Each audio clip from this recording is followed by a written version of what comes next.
I'm a little, you know me, Carter. People, anyway, they tend to view me as more of the optimist than you at times, which I don't think that's necessarily true.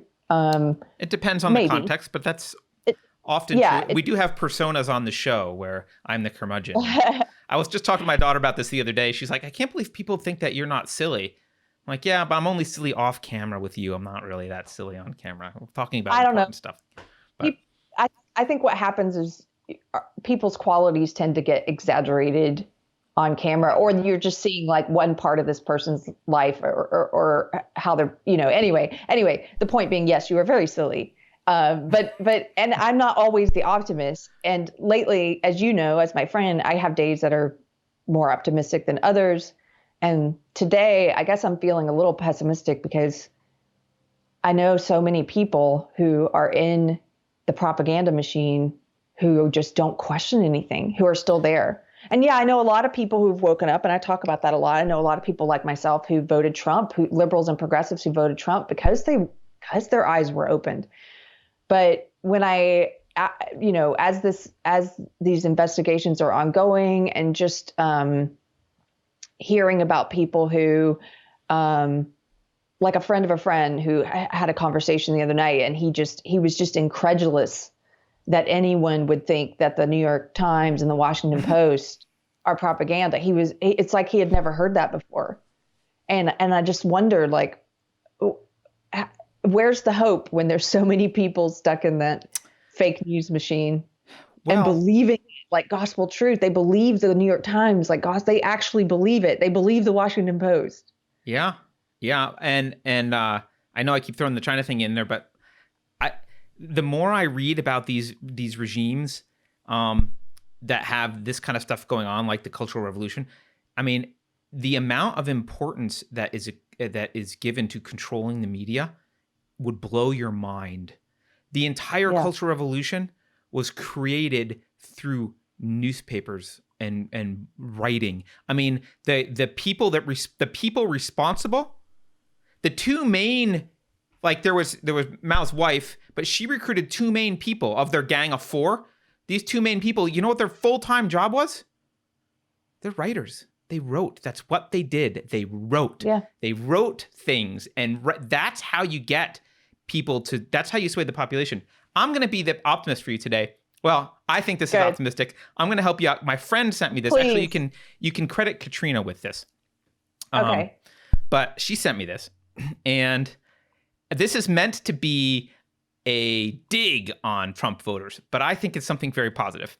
So, our latest YouTube Gov / The Economist poll has a host of troubling findings about the public confidence in the election.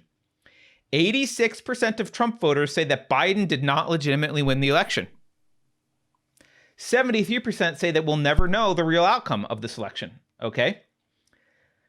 Here's what they think is very concerning. Republicans are also exhibiting some ... concerning ... attitudes about the franchise. This is about voting. With 46% saying that, quote, some people are not smart enough to vote. And 43% saying that people should have to pass a test before voting. By the way, those numbers for Democrats, 27 and 15%. Now, look, this sounds bad, because obviously I don't like the idea of a government-administered test, because the government's going to make the test. But what I find, and actually what Katrina also found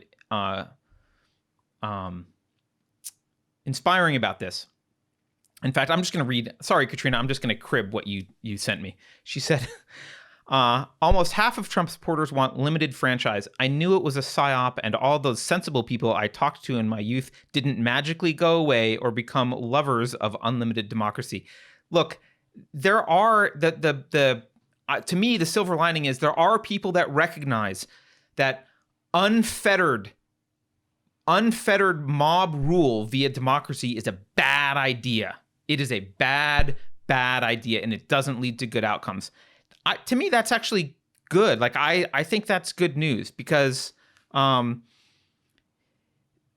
think part of the psyop that's been going on is this conflation of individual rights and what America stands for with this idea of mob rule via democracy, that like, oh, voting is the thing that makes us special. Voting solves all of our problems, right? And that's patently untrue. All you have to do is look at what happens when you give voting to Libyans. Well, they elect the Muslim Brotherhood because those are their belief systems. So voting does not lead to individual rights. Voting doesn't lead to the limited freedom, the limited government, pro-freedom, individual rights state that people want, or that many people want. So there does need to be, I think, some recognition that advocating for unfettered democracy as the solution to your problems is not the right way to go, that there's something else going on here that's more important than that. So I found this actually quite inspiring. Like, good for you, 46% of Republicans. Good for you. You're right. Voting doesn't solve our problems. Some people aren't smart enough to vote. I don't know what the solution is. I disagree with the idea that there should be a government test, but the idea that we should try and get every person out there voting, like they can't figure out how to get to the voting place and register, but we need to make sure, we mail them ballots and send them people to help. Like, that's a bad idea. No. Right? No. It's a bad idea. The thing about we need to, if we did stand up united, people on the left and the right, it doesn't matter. If we did stand up united and say we want voting transparency, I think the other thing we need to demand is in-person voting with IDs. Absolutely. And except for very, limited exceptions. Look, but this military whole, abroad, like there's exceptions to that, obviously, right? But this whole mass, send a ballot to everyone's home and mail it in and we're going to trust this. No. Are you kidding me? Yeah. That's part of the reason why there's so many people saying we don't trust it, because everything was done. Not only do you have the problem with trusting voting machines that don't have open source coding, but then you have the problem of trusting humans and their fallible nature with this system, this mail-in voting system that's rife for corruption. Of course we don't trust this. Why would you think that? Yeah, I mean, look, if you're overseas as an American citizen, unless you're in the military, you have a passport.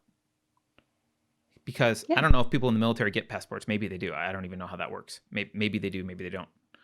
But if you're overseas and not in the military, you definitely have a passport. So the idea that you don't have some sort of ID to verify what you're like, you could have a mail-in voting thing overseas too, but it would have to be, you could definitely have it verified. There's no argument there that we can't verify their ID.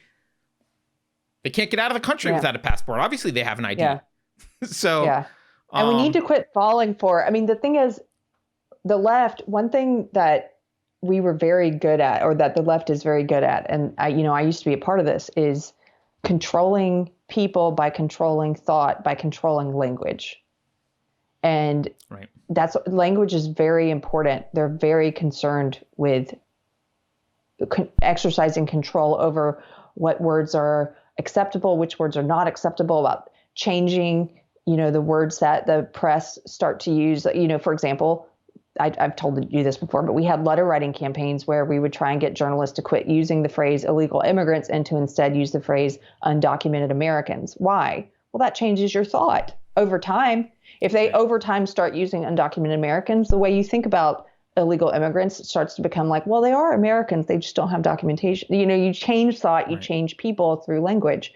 So they're very concerned with that. And one of the things they've been doing when it comes to voting is they've been pushing this idea through language that somehow it's that people are that to demand that people respect the election process enough to want transparent elections and to have people show up at the voting booth with ID.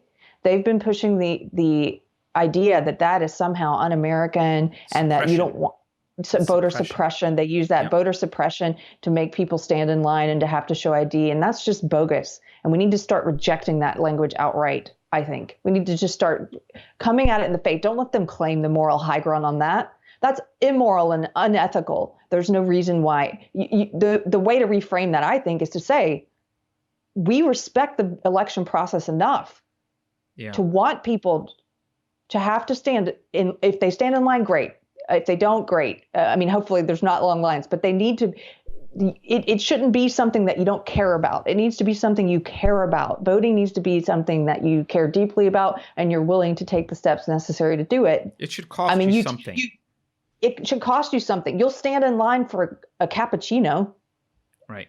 How many times a year? Right. Right? Like, come on. It's worth, I mean, I almost want to say it's worth what you pay for, but that analogy is not perfect here. But it should cost you something. I'm not saying there should be a poll tax, because that could be bad also. But it should cost you something. There should be some, like, I care enough to overcome some small obstacle to go do this. I care enough to get up off the couch. Right. And to put my Netflix on pause and to drive to a location and to make sure I have the appropriate ID. I care enough. Yeah.